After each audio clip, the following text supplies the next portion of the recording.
So today I'm talking about a P0019 code, what it is and how you go about fixing it. And so what is the P0019 code? Well, it's a crankshaft position, camshaft position, correlation, bank 2, sensor B. And what does this mean? Well, basically there's a crankshaft position sensor that tracks the crankshaft as it spins. And there's a camshaft position sensor that tracks the camshaft as it spins. And the computer's seeing that there's some kind of issue going on between these two, that they're out of sync for some reason. And so it's going to be troubleshooted to know why. And when you have a V6 or V8 engine, you're going to have two banks. Bank 1 side of the engine is always the side of the engine with the number 1 cylinder. So if you find the number 1 cylinder, that's going to be the bank 1 side. And then the opposite of that is going to be bank 2. And bank 2 is the side of the engine that the computer's seeing a problem with. And so what would be some possible causes of a P0019 code? Well, the first thing to go and do is check your engine oil. Be sure that it's not low or really super dirty, because the components inside the variable valve timing, oil flows through these. And if the engine oil is low, or if it's really dirty, then it can cause issues with the variable valve timing. So first thing to do is be sure that that engine oil is good. The next thing that could cause this is some kind of issue going on with the variable valve timing. And this is going to be something like a bad solenoid or a bad actuator or something like that.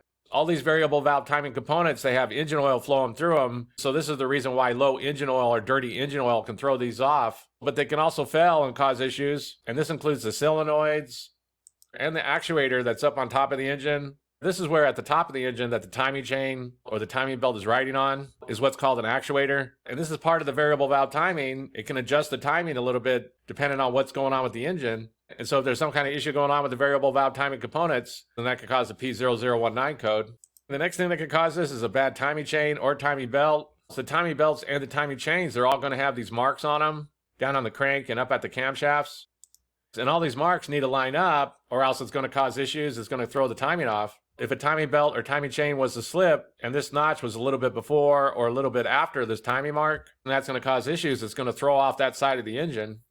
One thing that commonly happens with these timing belts or timing chains is that they get a lot of miles on them. And when they get old, they get stretched out. And so when the engine's running, it just throws off the timing just a little bit. And this can trigger codes like this P0019 code. So if your timing belt or timing chain has a lot of miles on it, it might be stretched out and causing issues.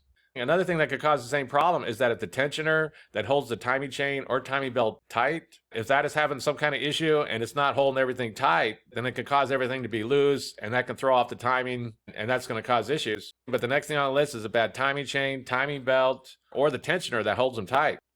And the last thing on the list is going to be a bad camshaft position sensor B. Usually when one of these sensors goes bad, you're going to get other codes, but it is possible that it's having some kind of issue and it's reporting bad information back to the computer. So the computer thinks there's a problem, but there isn't, that sensor is just having some kind of problem or some kind of issue and it's gone bad. Like I said, usually if you have a bad camshaft position sensor, you're going to get other codes. So if you are getting other codes, be sure to pay attention to that. But the last thing on the list is going to be a bad camshaft position sensor. And so that's basically it. I just want to give a basic overview of how you go about fixing a vehicle with the P0019 code. If you have anything to add, please comment down below. If you have any questions, ask me. I'll try to answer them. If this video helps you, please click like, please click subscribe, and have a good day.